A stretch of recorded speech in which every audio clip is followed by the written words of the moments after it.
সংবিধান মানুষের প্রয়োজনে, দেশের প্রয়োজনে, সমাজের প্রয়োজনে, চাহিদা অনুযায়ী সময়ে সময়ে অবশ্যই কিছু কিছু বিধান পরিবর্তন করতে হয়, সময়ের দাবি।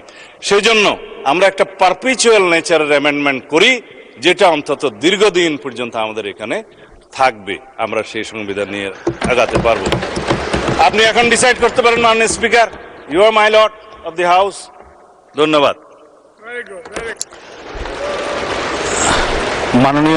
মাননীয় বিরোধী দলের নেতা। আমি বুঝতে পারছি না যে আলোচনা আপনি শুরু করেছেন কিনা। বিজ্ঞ সংসদ সদস্য যে বক্তব্য রাখলেন, বিশাল একটা বক্তব্য উনি রেখেছেন। ওনার দৃষ্টিভঙ্গি উনি তুলে ধরেছেন এই মহান সংসদের সামনে। আমরা চাচ্ছি আগে সংসদটা মুলতবি করে আলোচনায় যান আপনি, তারপরে এই সমস্ত বিষয়ে আমরা পার্টিসিপেট করব। ধন্যবাদ মাননীয় বিরোধী দলের নেতা। সব বিষয়ে আসবে। ধন্যবাদ।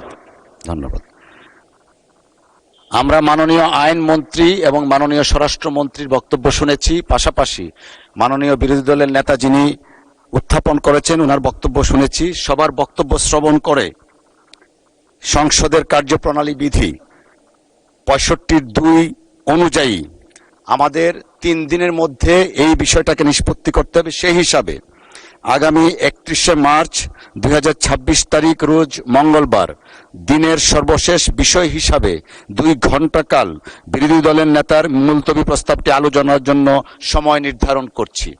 আগামী 31শে মার্চ মঙ্গলবার 2 ঘণ্টা। মাননীয় স্বরাষ্ট্রমন্ত্রী মাইকটা একটু দিন। হ্যাঁ, মাননীয় স্পিকার, আমি আপনাকে অনুরোধ করব, আপনি মঙ্গলবারে না, আমি অসম্মত হচ্ছি না, আপনি আগে শুনবেন তো। Let me speak. মাননীয় সদস্য একটু বসেন। আমরা উই আর কন্ডাক্টিং। বলেন। মাননীয় স্পিকার, মঙ্গলবারের আলোচনার সাথে সম্মতি প্রকাশ করছি। ওনারা হয়তো মনে করছেন আমি বিরোধিতা করব না। যদি সংহতি প্রকাশ করেন তাহলে তো নতুন করে কথা বলার দরকার নেই। একটা কারেকশন দিচ্ছি।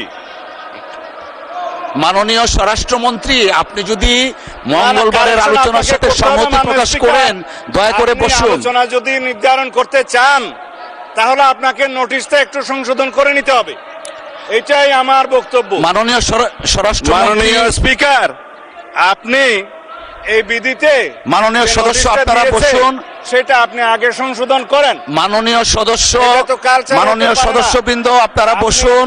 মাননীয় স্বরাষ্ট্রমন্ত্রী আপনিও বসুন। আমার ডিসিশন অলরেডি হ্যাজ বিন প্রনাউন্সড। আপনাকে তো কারেকশন করে দিতে হবে। মাননীয় স্বরাষ্ট্রমন্ত্রী, my decision already has been প্রনাউন্সড। মাননীয় মেম্বার আপনারা বসুন।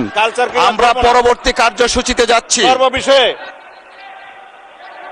আপনারা বসুন, দয়া করে আপনারা বসুন। মাননীয় স্বরাষ্ট্রমন্ত্রী আপনি বসুন। মাননীয় সংসদ সদস্যগণ আপনারা বসুন। My decision has been প্রনাউন্সড।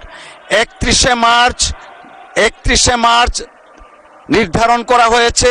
সর্বশেষ আলোচনার জন্য 2 ঘণ্টা সময় থাকবে। ধন্যবাদ আপনাদেরকে। ধন্যবাদ।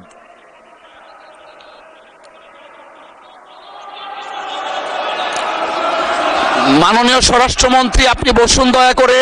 মাননীয় সংসদ সদস্যবৃন্দ আপনারা বসুন। এরপরেরটা কি আছে?